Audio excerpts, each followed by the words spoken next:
Tim Satgas Khusus Polda Metro Jaya hingga saat ini masih melakukan pengembangan dan mendalami dugaan tindak pidana suap dalam proses dwelling time atau proses bongkar muat peti kemas.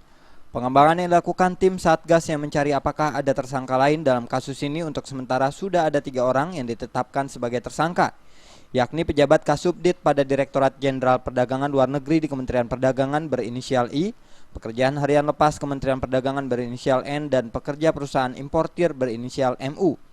Tak hanya itu, menurut Direktorat Reserse Kriminal Khusus Polda Metro Jaya Kombes Pol Mujono, tim Satgas juga tengah menelusuri peran ke-18 kementerian.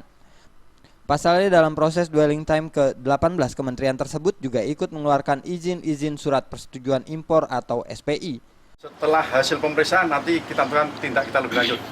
Kemudian yang kedua, kita sudah sedang mendalami kasus yang ada di pelabuhan. Baik itu kementerian-kementerian yang terkait, ada 18 kementerian nanti yang akan kita dalami sehubungan dengan kasus yang kita tangani. Karena apa? Dengan kita tangani kasus ini kelihatannya akan berkembang ke beberapa kementerian. Yang keempat, dari pemeriksaan tersangka yang sudah ada ini juga nanti akan kita kembangkan ke tersangka-tersangka yang lain. Proses dwelling time menjadi perhatian khusus Polda Metro Jaya setelah ada instruksi dari Presiden Jokowi untuk mengatasi berlarut-larutnya proses bongkar muat di Pelabuhan Tanjung Priuk.